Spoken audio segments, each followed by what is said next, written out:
Hey everybody, welcome to the Herd Fit Podcast with Dr. Sam Rhee and myself, Coach David Syvertsen. This podcast is aimed at helping anyone and everyone looking to enhance their healthy lifestyle through fitness, nutrition, and most importantly, mindset. All right, welcome back to the Herd Fit Podcast. I am Coach David Syvertsen. I'm here with my co-host, Dr. and Coach Sam Rhee. Recording here on a Thursday morning. Sam just got done coaching the 5-6 a.m. Really tough workout today, squat cleans, box jump overs, and then ascending weight and movements on the rig. So it was fun. I got to just watch the 6 a.m. while I sat on the bike in the back. And it was a really fun class. Good class by Sam. Good performance by the 6 a.m.ers as usual. And this morning we're going to go over the next Q&A. I think this is number 4, the 4th Herd Fit Q&A. And just a reminder, if you have anything that we want to talk about, we could do a full episode on it, or if it's something a little bit shorter like these questions, we'll jam a few together into one episode. So don't ever hesitate if something comes to mind, especially with the changing landscape of CrossFit, which we're going to get into in the future. If there's things you want to talk about or us to discuss with guests, with ourselves, just let us know. But today we're going to dive right into the first question, and it was asked in the manner of, how do I develop this in my kids? But I'm going to kind of shift this more towards kids, but also yourself as a CrossFitter. How does one build resilience and confidence in the gym? And then we always say that these traits in the gym will translate to what you are and who you are outside the gym. Is that the case for everybody? No, but I've been doing this for about 12 years now. I've been coaching for over 10 years. And owning a gym for almost 10 years now. I have seen so many personality traits show up in the gym before they show up outside the gym. All right. And I think one of the biggest reasons why the bonds are very tight within the CrossFit community, and from the outside it's cultish, right, is that you really do get to know people on a very deep level because of the amount of struggle that you see them go through. You really don't know someone until you see them struggle. And that's kind of like a glass half empty approach when I say that out loud, but it's true, because everyone is great when things are going well. Your body feels good. You feel like you look good. Your friends are happy. Your family's happy. You're healthy, right? But the second that struggle comes into play, you see a different side of people. And I don't want to say that's who they really are, but I kind of do feel that way, that if you completely turn into a different kind of person once things get hard, that those are kind of like true colors showing. So Sam, just touch on that real quick, because you've been in this space for a long time. And I even think, both of us, I think, can credibly say that we've changed since we started CrossFit. Yes. All right. We had personality traits that are both good and bad. We have personality traits that are both good and bad. But I've seen it in you, and I've seen it myself, and others has heard said the same to me. Changes have occurred since you've really gotten into CrossFit. And I think that part of it is the confidence has built and resilience. Talk about that briefly in relation to yourself. I think this is a really good question. And I think part of it, when I think about how to answer this about building confidence and resilience, is the first thing is as you said, a lot of people come into the gym. And I would ask yourself, what is it that I bring into the gym to start? And some people already have a lot of confidence and resilience in general. And I have seen that when they have come in and they have done so well just because they intrinsically have that. Yeah. I personally have never been the best person in the room ever for anything. Like, I've been beaten down probably my entire life in terms of competing or working within groups or trying to achieve something. So it wasn't hard for me when I came into CrossFit to be like, okay, I'm not the best. I suck. I'm just going to keep grinding. Like, that has sort of been the way I've always experienced, accomplishments or what I've done. Mm-hmm. And so to me, it's felt natural to come in regardless of what kind of praise or, good job type of things people were saying to me, because I never felt like I was doing that. I just had to keep grinding. Right. And if you have a grinder's mentality, that translates pretty well into CrossFit. Yeah. I did develop more confidence once I could see that I was improving. Mm. And I think that you have to, sometimes you don't really see that in yourself And it helps if a coach, and I like doing this, is pointing out to people after 3 months of starting CrossFit how much they've changed, how much improvement, because they might not see it. Sometimes I really wish I could just video beginners when they first start. Yeah. Because 6 months after that, if I showed them, hey, listen, this was how you were doing your cleans, or and I have one horrible video of myself when I first started. And you look at it and you're like, wow, I've really made a lot of changes. That just knowing what you've done, not in comparison to others, but what you yourself has accomplished, that probably can help a lot in terms of knowing that you're building confidence in yourself. So, and to build off that, I think that they're all in the same. I just made a post on my Instagram last night about trying to coach and train at the same time. And you can do both. You can get better at both at the same time. To improve yourself outside of the gym and to improve yourself inside the gym, I really think they can and should happen simultaneously, and they can feed into each other. They can feed off of each other. But you have to kind of be present with that idea. So this is what I mean, okay? I was not a good student growing up, and it was, I just never really felt like I wanted to do the work. I always wanted to do something else rather than, hey, do something now so that it improves your future. I didn't really care about future. I didn't have perspective of future. And much to my parents' dismay, like that was one of our biggest fights growing up. I was never a failing student. I was just kind of happy with C's and B's.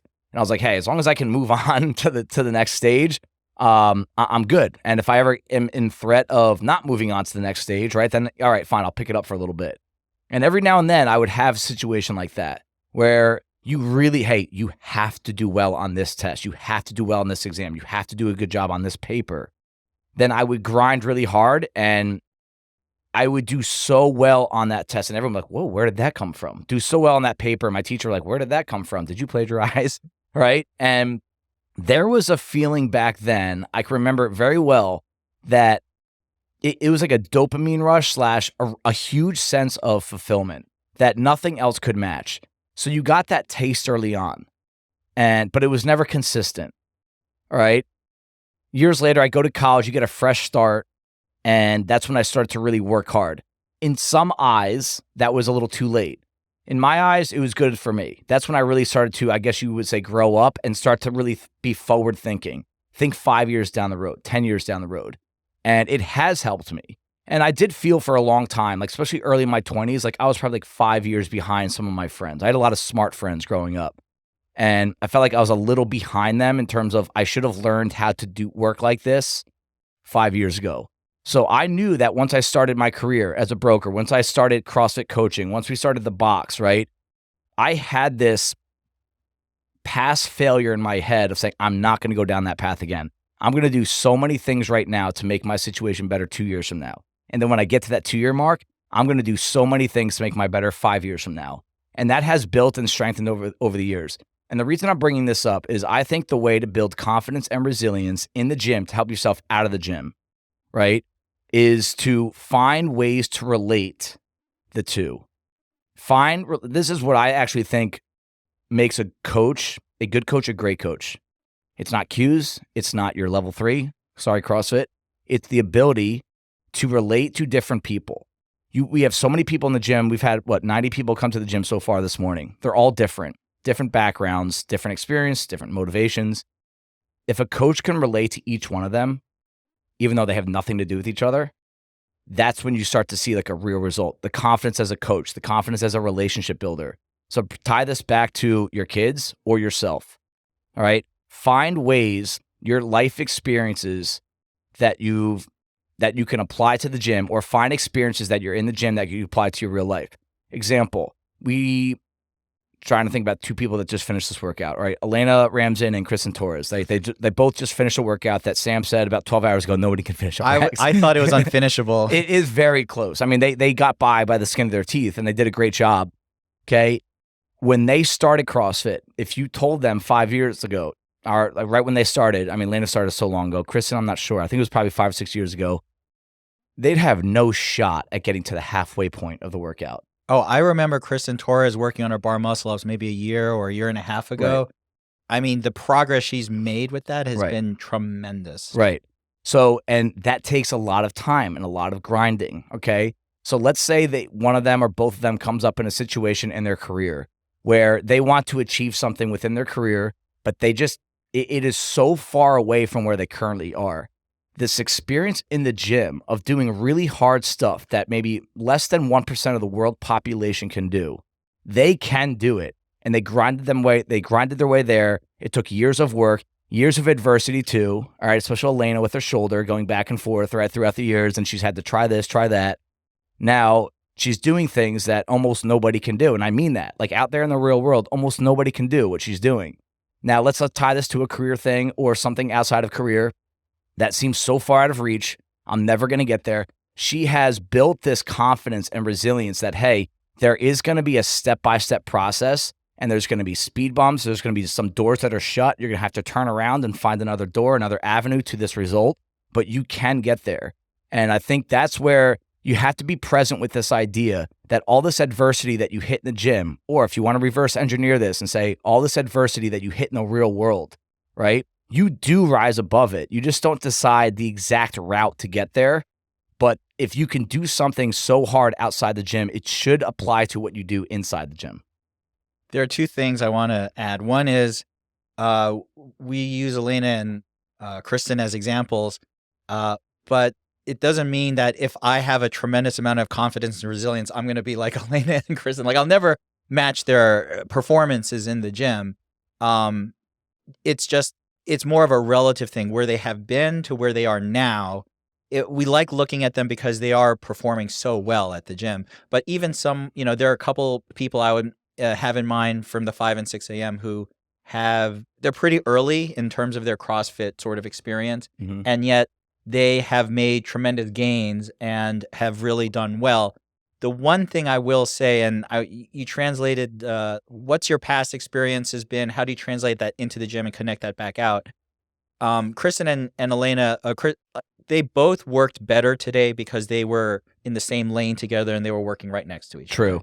And that reminded me of, you talk about your past life in terms of what you've done.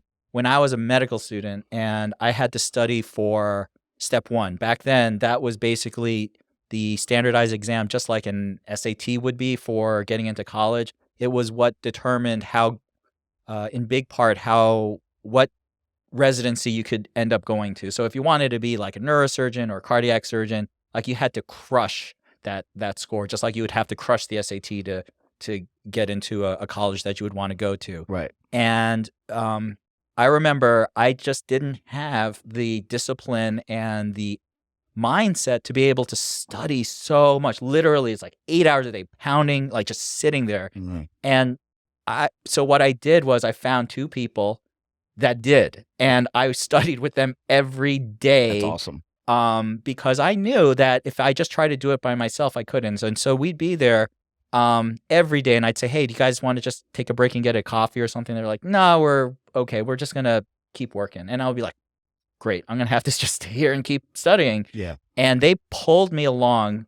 And if you find that you're lagging sometimes in the gym, that's what CrossFit's for. It's social. You find those connections, and they can help you build confidence and resilience. Absolutely. And now both of these people have gone on and far surpassed me. One of them is, she is a neurosurgery professor at Johns Hopkins. Mm-hmm. Maybe one of the first full women neurosurgery professors there. Wow. Yeah. And the other one is like a big shot dermatologist in Maryland. And so cool. So both of them have really helped me just in terms of my ability to be better than I thought I could be. Mm-hmm. And I think that also it works in CrossFit too. Like these people help each other that I see every day in class. They are driving each other. They are building off of each other. They are building more, they're taking confidence and resilience, looking at others and applying that to themselves as well. Awesome. I love that. Thanks for that. So just to sum that up, I really think the 2 answers to this question, how do you build confidence and resiliency in yourself and your kids? It's really the 2 answers there other than, hey, show up. All right. Show up to the party, show up to the workout, show up to the study session. Right. Other than that, It is try to find relationships between the two, because they do exist. I promise. They all, like every single situation you're in, inside and outside the gym, there are relationships to things that are outside the gym that you have already been through, but you have to put thought into that and find them. I promise that they're there. And part 2 is get around the right people, because confidence, it's not built by yourself. You need some outside voices, outside experiences. And if you find that right crowd, you find your tribe that can do that. And they don't have to be friends either. They could just people you WOD with at 6 a.m. 3 days a week. That confidence and resilience that comes from them and their experiences, and you guys feed off each other, that's a big part to that answer. So now we're going to kind of change our focus to 2 subjects that kind of have to do with each other, but we're going to kind of separate them a little bit.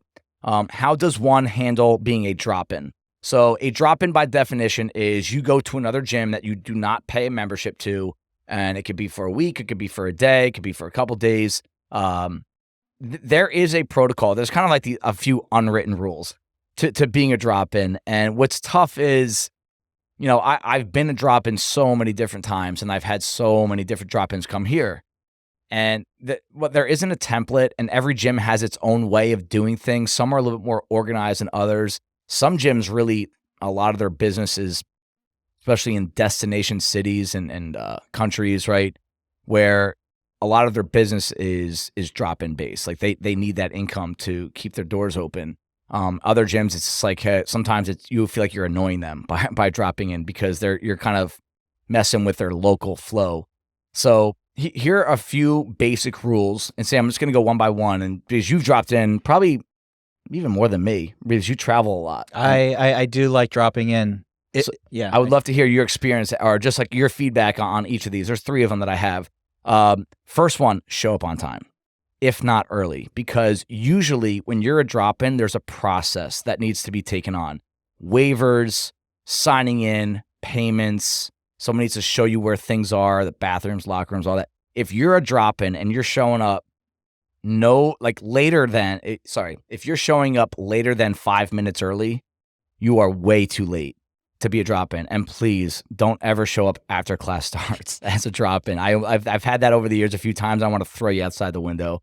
But hey, I'm nice and I won't do that. But I do think bad thoughts in my head. Sam, number 1, show up on time, and that means more than 5 minutes early. Yeah. When I drop into a place, first of all, I get super nervous every time I drop in. So if you get nervous dropping into a place, I get nervous. I've done it a bazillion times. I still get super nervous. I worry I can't find this place. So I will often get there like 20, 30 minutes in advance. That's smart. Like before the coach even shows up, I'm like standing outside the building like, what's going on? And and I don't mind that. Like I find that it makes me a little more comfortable if I get there early and I'm not feeling like I'm rushed or anything. So so absolutely, I would say at least 15 to 20. And if you're not sure where this place is, give yourself even a little bit more time. Yeah, and chances are, if you're dropping in, you're either on a work trip or you're on vacation. You probably don't feel great. You got off a plane. You're not eating well. You're drinking. You're up late, right? Getting there early also helps you, even if you're taken care of quickly and there's like 15 minutes, hop on a bike or a rower and just start warming up. You generally need a little bit longer warm-up time. Great idea. So, and what I always like to do as a drop-in is find an assault bike. That's like my ideal. I'll hop on a rower if I need to, but again, don't disrupt class. Like, don't go take someone's bike that's working out with it. And just watch the gym as you're warming up for 10 minutes. Like, just look around. Where is everything? Where are the bands? Where are the PVCs? Where are the barbells? Where are the wall balls? Where are the weights? Where's the bathroom? And, what's the protocol for class? Like, is there something in that gym that you have not seen before? And like, what's the deal? That's a big deal. It kind of knocks 2 birds out with 1 stone. You can get an extra warm-up in, which you probably need, and you can kind of get like the full like lay of the land. All right, there's nothing worse than showing up and just like asking a coach every 2 minutes where something is because you just weren't there early. And, anytime you're a guest anywhere, a restaurant, someone else's house, you want to be ultra respectful. Like if there's a decision to be made, this or that, pick the more respectful one. And one of those ways to show respect is to just get there early and not take someone else out of their element, out of their flow. Like you can't go ask a coach who's going over snatching, where the green bands are. You can usually figure that stuff out on your own if you hop on a bike and just look around the gym for 10, 15 minutes. Part two, I think the most important part to being a drop-in is kind of applies to being a member too, but be the quietest person in class. And meaning listen more than talk. So again, usually when you're a drop-in, you're there with some friends or family members. All right. Yes, I do know some of you guys do this by yourself and this wouldn't really apply to you. But even if you're in vacation mode, you have to be locked in for that class. Even if you're not really focused on training that much, you just want to get a good sweat so that you can just kind of, check that box. You have to be so locked into the coaching and the environment in your class because, again, you are the guest. And being respectful, saying please, thank you, giving someone else like the spot on the pull-up bar or the spot by the door, you never, especially if you're wearing a CrossFit Bison shirt, want to give that gym a bad reputation. I've had this as a gym owner and coach before. Someone comes in from box XYZ, right? And they're kind of douchey. They're kind of like doing like an open gym workout during our warm-up. They are not listening. They are not scaling appropriately. They're kind of like, talking on I've had someone talk on the phone during the whiteboard talk. And it made me think really bad about that gym before. And that's something that you're kind of representing something bigger than yourself when you drop into a box and say you're from box XYZ. What do you think about that? I agree. I have been to boxes where they, not to pat myself on the back, but, they said, me and Susan, you guys move really well. Like, where do you guys come from? And then I would say CrossFit Bison, and then they would say, "Where is that?" And I mean, now they would always say, "Oh, CrossFit Bison." Yeah, that's had the announcement. We know that, but back in the day, it was like, "Oh, where is that?" And be like in New Jersey, and like, okay, and so like that does, they do associate where you're from and probably what box you're from, especially because I like repping Bison, and I do wear my Bison stuff when I go out to these gyms. So yeah, absolutely, and we've had great drop-ins. Not just bad drop-ins, great drop-ins from other places, and I do like seeing them move and then associating their training with that box, and it does tie in. Yeah, absolutely. And lastly, the third thing I would say, because again, this isn't very complex. We're not giving you like step 1 through 10 on how to be a drop-in. I think there's three main things, right? So show up on time, be ultra respectful in class, and after, clean up your stuff, right? I clean up more at gyms where I drop in more than here. Like, meaning I just did a bike workout. I think I have like some sweat drops on the floor, shocker, right? And I walked away from it. If I had a drop of sweat on the floor at a gym that I dropped in at, I'll go get a rag, paper towel, and clean it up. I almost never do that here unless it's like something like, in the middle of August and there's like a pool of sweat.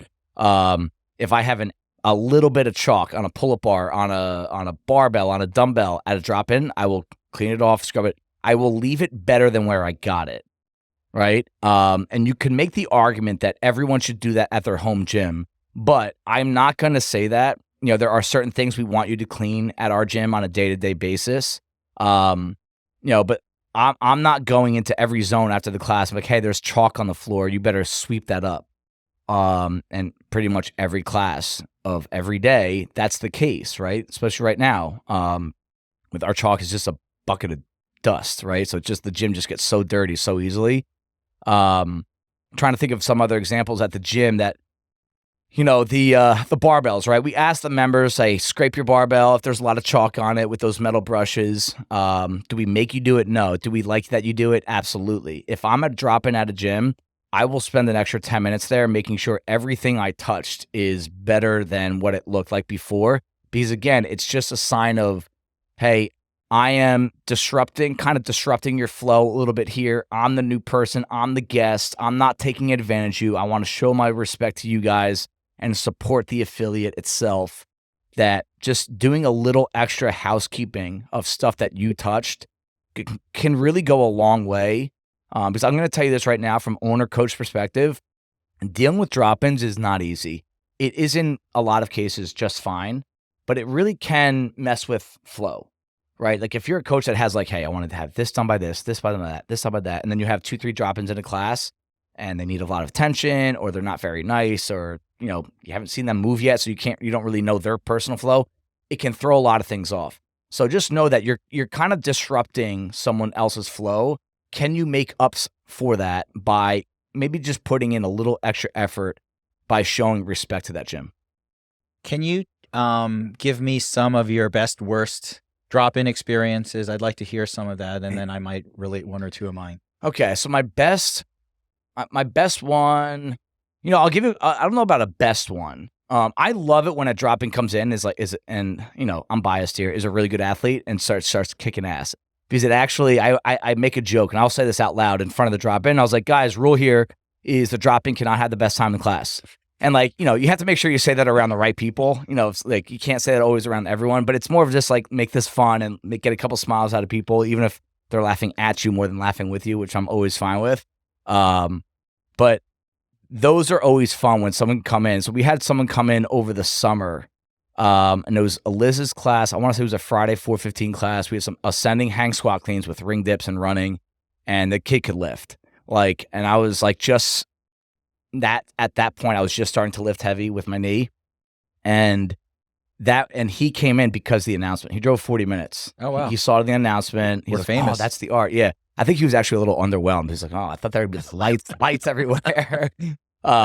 But we went back and forth. Like, he was beating me on the barbell, I was beating him on the run and ring dips, and we were going back and forth for a while. He had like a Southern accent, very nice guy.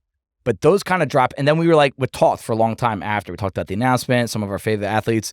The worst drop-ins that I had was, this was at the old space, someone talking on the phone during the whiteboard talk.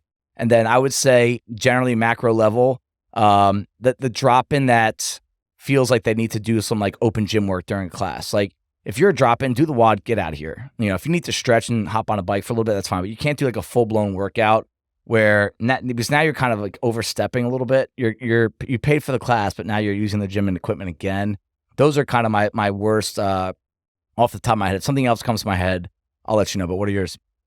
So I'm talking about where I've gone and dropped into places. Oh, okay. Yeah. And so, for me, the first thing I would also say is you got to roll with stuff, because it's never going to be oftentimes a very ideal experience. The coaches may not be nice.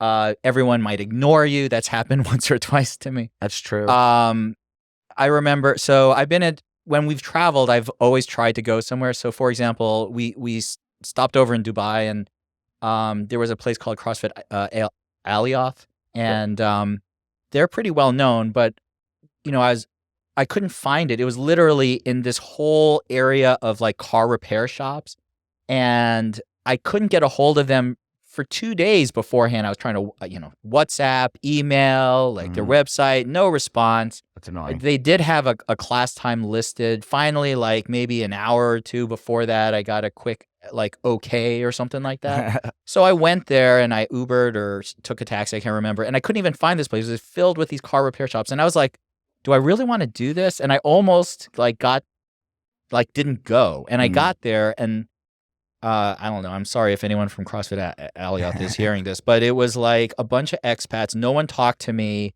Like, it was a partner WOD, and so some British dude got paired up with me. Didn't really like me until he felt like I was half decent, like in the workout, and then it was like I got a little bit of like talking to with it. Mm-hmm. Like, there was not enough equipment for everybody. Like, it was a really not awesome experience. Like, I didn't know one of the movements. It was just basically a burpee. You just didn't have to lie on the ground, but they called it something different. Mm. And I rolled with the whole, and you just have to roll with it. Sometimes it's going to be that way. It is, yeah. I can't tell you how many times someone has reached out to me like, hey, I'm in so-and-so city. I just dropped in. This gym sucks. Like, the workout was this. Right.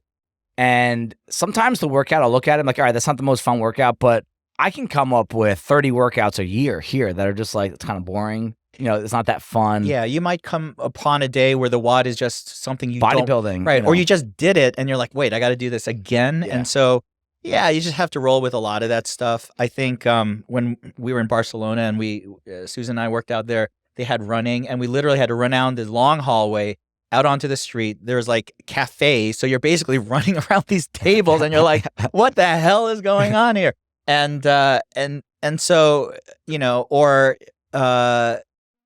and this is not humble bragging, but we were at Reykjavik and we worked out at CrossFit Reykjavik. That's and, awesome. Yeah, and they're kind of like snooty in the sense that they only speak Icelandic, and then maybe they speak a little bit of English too. Even though they're all perfectly fluent in English, right. They just want to make sure they're like, we're not catering to Americans because you guys always drop in here. And the guy's kind of looking me up and down, and he's like, "What? You're gonna finish this workout?" And I'm like, dude, I'm just here to work out. I'm on vacation, like, bro. what are you want to throw down or something? I'm just here. And if I don't know what it is about my look, but they always program Turkish get-ups every time I drop in somewhere. And I'm like, I don't know how to do these. We never do them at my gym. And so, the first time I ever did them was when I dropped in somewhere and someone showed me how to do it. And so, you listen, those kind of experiences happen all the time. I know a lot of people at our gym drop in at a lot of places, especially the business guys, like 5 a.m., like David M. He's always in Miami. He's in Dallas. He's always dropping in. Like, you can talk to people at our gym. They have a lot of experience with drop-ins. I would just say it is fun. It's a great experience. You have to just be prepared for anything. Expect the unexpected. The coaching can be very variable, I will say, but it's a great experience, and if anything, it always gives me more appreciation for my home gym as well. Absolutely. Yeah, that's and to wrap this up, you asked me what was yours. One of my worst experiences ever. And it's not, again, I don't want to criticize, it's just how this gym operated, that they didn't have a warm-up, like a class warm-up. It was, hey guys, here's the workout, here's what you should get ready for, let's come back together in 15 minutes. Experienced CrossFitter, like, if in some ways I kind of prefer that personally, but if we have some people in this gym that ask me all the time, what do you think about this gym? Can I drop in here? Can I drop in there? And I'm like, oh, I hope they have a warm-up, like this, like, you don't know how to snatch yet. So like they, a progression at least. And I was at a gym in North Carolina with Ash years ago. This was not this past trip that we were just on. It was probably 5-6 years ago. And it was a cool workout, but there was nothing that we did together prior to class. It was just, here's the workout, see you in 15 minutes. And like the coach almost like disappeared. And that's just how they operate. So Sam's advice on, you got to be ready for anything. I am a little nitpicky with programming. Like, I'll email the gym that I'm going to, and hey, if they don't post their programming, which most don't anymore, I'll ask them, like, hey, I'm coming in on these 3 days or one of these 3 days. Can you just send me? And I always say, like, I just need to know what equipment to bring, but I just want to cherry pick when I'm on vacation. I don't want to go do something that either hurts or I'm just not in the mood to do. I didn't bring stuff for, but so being flexible is probably the best advice, other beyond what we already said with like the respect factor, show up on time, all that stuff. Is you're gonna be out of your comfort zone, and just accept that prior to going in. And when in doubt, just scale the workout. Just be safe with it. Totally. So this kind of ties into how to be a good member. The next question was how can one improve the experience at the gym by being a member? And this, I don't know who asked this. It sounds like a coach asking a question. This is like almost like you're passive aggressive. Like, there's members that need to know. So we can go down. We've done an episode on this before, like how to be the best possible effort. Or no, I think we did an episode called The 3 Mistakes That CrossFit Members Make. And then we coupled that with mistakes that coaches make. Because I never want to be biased for or against members or coaches, right? There's a lot of responsibility on both sides to do your part. And I tried to think about this in a non-preachy, non-condescending fashion. Like, what can a member do to improve the experience of the gym for other people? And the one of them has to deal with drop-ins / new people, right? Because you treat them the same way. I always like to use my brother Aaron as an example, because he's member number 1 or 2. It's either him or Megan Miller, but what he does always is when there's a drop-in or someone that's brand new, he will go introduce himself, conversation, where you're from. That goes such a long way. So you even just like, you have this like fresh drop-in thought in your head right now. If you see someone and you do want to have Bison have a great reputation, the community to have a great reputation / just be a good person, right? Go conversate with them. You don't want to have an experience like Sam where no one talks to me. That makes a gym look really shitty. If you're dropping and no one says anything, I try my best whenever there's a drop-in to introduce them to the whole class at the whiteboard. That kind of breaks the ice a little bit. I tried that too. The next step is the members themselves introducing, how you doing? Hey, if you need anything, hey, bathroom's over here. If they're looking for something, hey, can I help you with that kind of stuff? Thoughts on that? Because we have a lot of people that do that at this gym. It's not just Aaron. I even think the majority of our gym does this. I think so. I mean, it does really color your experience when you drop in somewhere, how the members treat you. And I have had a lot of experiences where it's not been so great. And so that's why I always try, because I don't want them to have the kind of experience I might have had somewhere else. And I think most of our members are that way. The other thing is, even for like newer members who have just joined or are just starting out, I think it is really critical for other more experienced members. And listen, I get it. And I do the same thing. Like I have my friends at the gym, and we have our jokes, and we're joshing back and forth. Absolutely. And it's really fun. But also, I think members reaching out to newer members, one, is nice. It's, you're helping this member feel more comfortable within the gym, develop confidence, resilience, but as we talked about. But also, you might like make a new friend, or a gym friend at least. And I've seen that happen time and time again. People who found out they had more in common than they thought. And it just kind of helps to build community a little bit more. Yeah, absolutely. I mean, we're almost 10 years in now, and I always like to just throw this challenge at some of our coaches, especially, but some like key members that I'm friends, like a little bit like friendlier with outside the gym and stuff, is that, I know you have your clan here, your I don't want to call it clique, but your crew, your tribe, always kind of branch out a little bit, because there's people in that room that are, in a room of 30, they're kind of feeling lonely because they're not in a group. They haven't been here 5 years. They don't have kids that hang out with each other. And just a simple conversation, that does not take a lot of effort, can go a long way, and you actually can benefit from it. You can get a new friend, and just put yourself in those shoes. When you first came in here, you were a little intimidated as well. So, step one to being a good member is just really trying to find those newer people in the gym and just simply talk to them. It doesn't have to be anything in depth. You don't have to invite them over for a drink at night. Just have a conversation with them and see where it leads. Being a good member. Part two, again, this is not being a good athlete. This is not improving as an athlete. This is being a good member in the gym. One thing I would say I just lost my train of thought. Well, one thing about being a good member here is trying to connect with the people outside the gym as well. This is a little bit more difficult because we just said, like, hey, talk to people in the gym. Don't have to hang out with them, but hey, if you want to be a good member, you should be hanging out with people outside the gym. So I don't want to talk out of both sides of my mouth, but this is what I mean by that. There are certain personality traits that you're just not going to see in the gym as often as you will outside the gym. And a big reason why we see people leave the gym, right? We don't have a high turnover rate, but we do. Every gym has a turnover rate.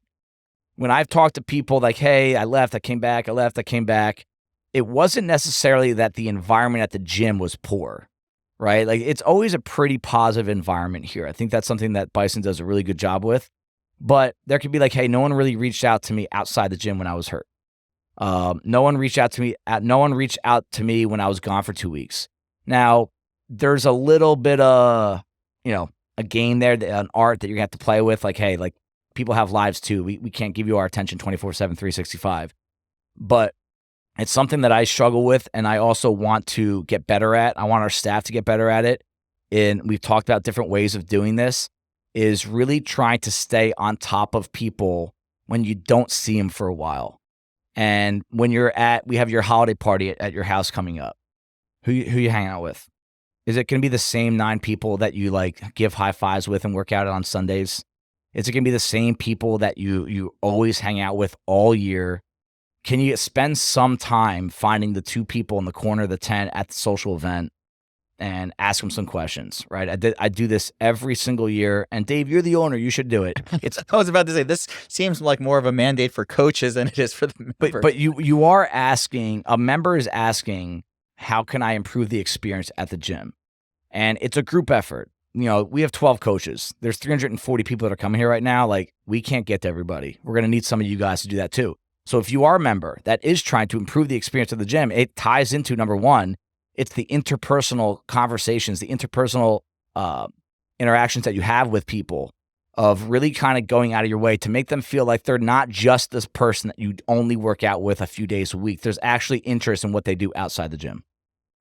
Yeah, I think for me, it's funny. I'm more of an introvert than an extrovert, And I am too. And so for me, I find it very easy to talk to people at the gym, talk about CrossFit, about their performance, their health, like, their goals in terms of accomplishing what they're doing in the gym.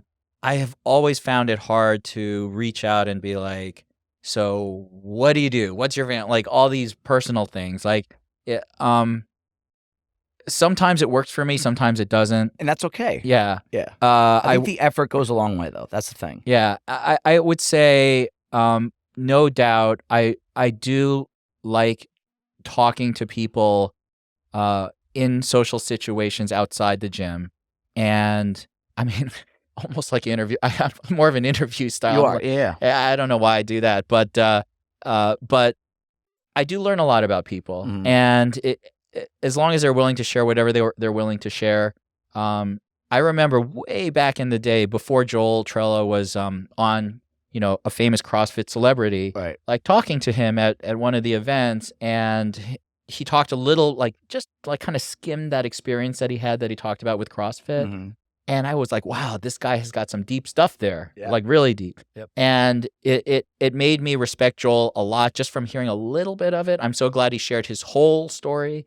And I do really like hearing people's backstories. It's really interesting. It adds depth to them. It helps me understand them better at the gym as well. I don't necessarily go to these events looking to find my best bud or something like that. Right. But definitely, the more I connect with people on that level, the deeper and better that I understand myself a little bit, because I'm like, wow, I see a little bit of myself in there too. Yep. Again, what we talked about on that previous topic, you're relating some of yourself because you're a good coach. That's what good coaches do. You can relate yourself to other people just after you hear kind of their story a little bit. Right. And so, and we have so many different interesting people. That's what blows my mind. Like, I would never be able to meet, as many different people from as many different walks of life as I would here.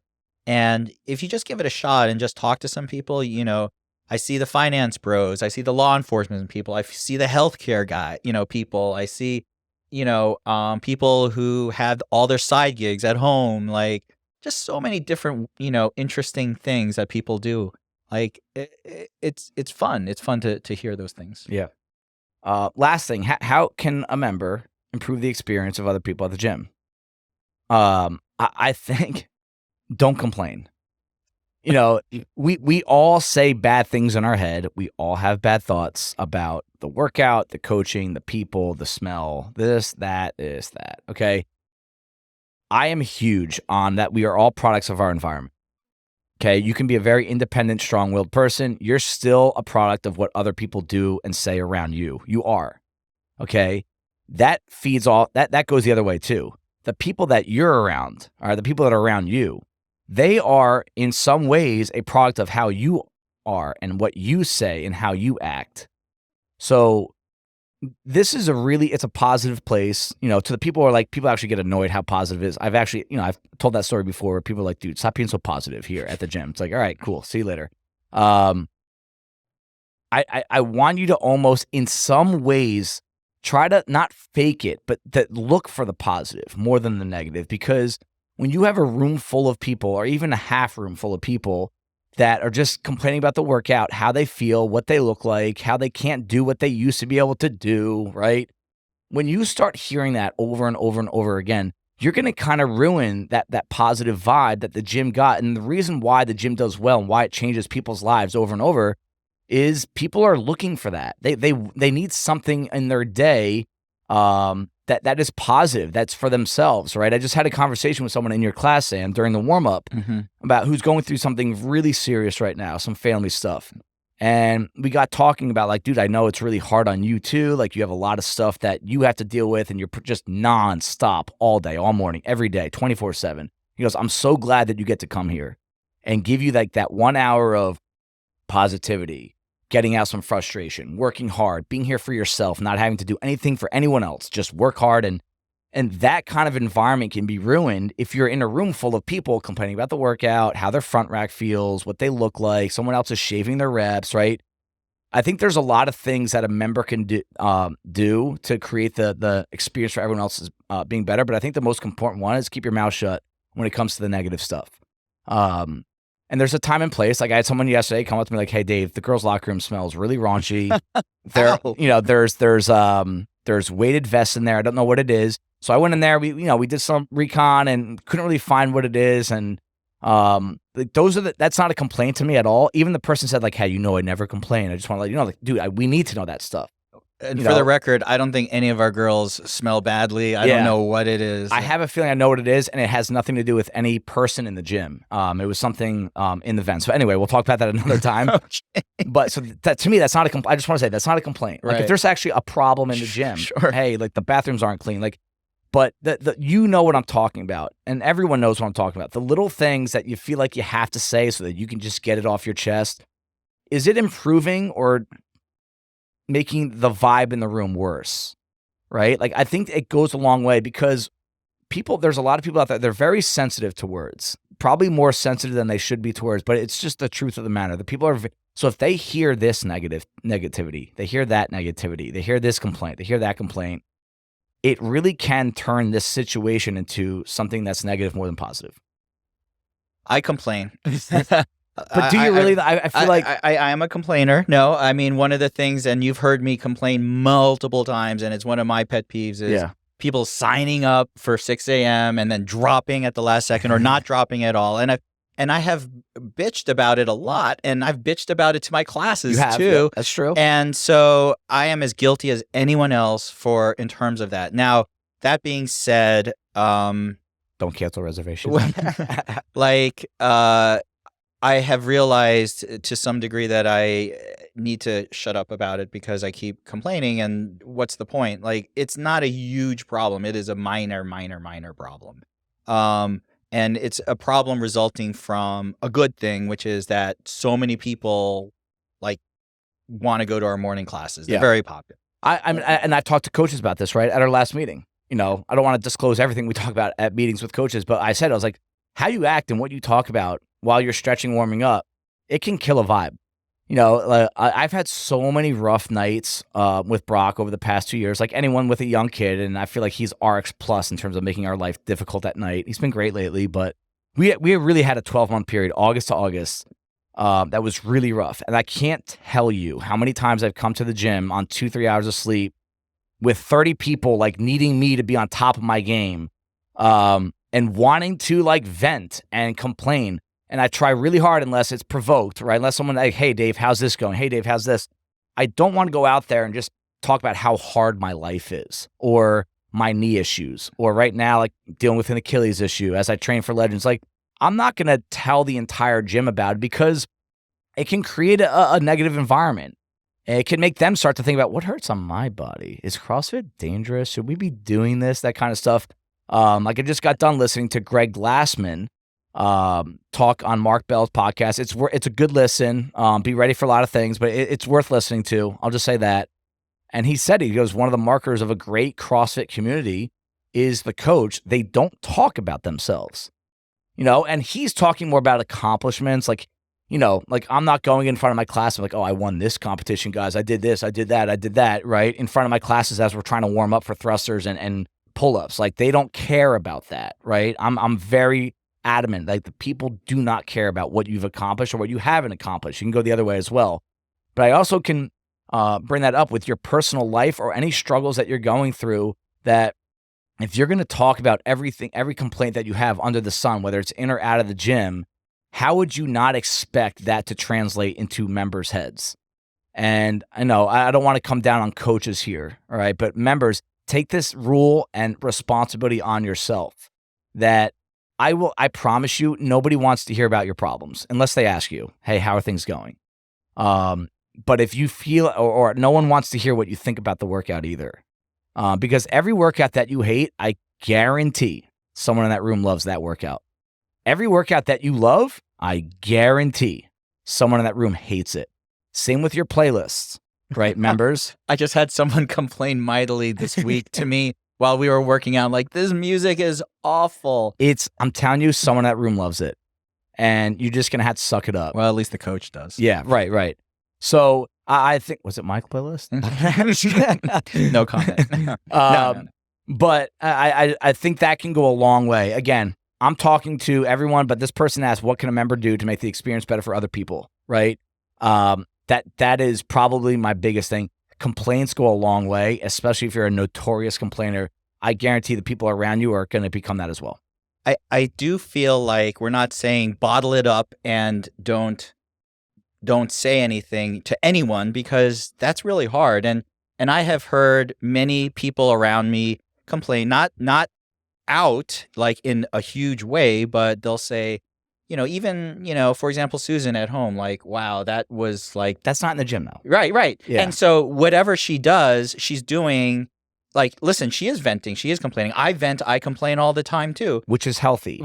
Right. You have to let your feelings, you have to express them. But there is a way to do it where you're, like you said, not bringing the gym down. Yep. Where you're not in front of people and sort of presenting poorly. Because let's face it, it's not just how the gym is reflected. It's how you are, like how people think of you. Right. So, and I know some people at the gym, and I like them, but I really know they've got it. They always act like the world is on their shoulders, right?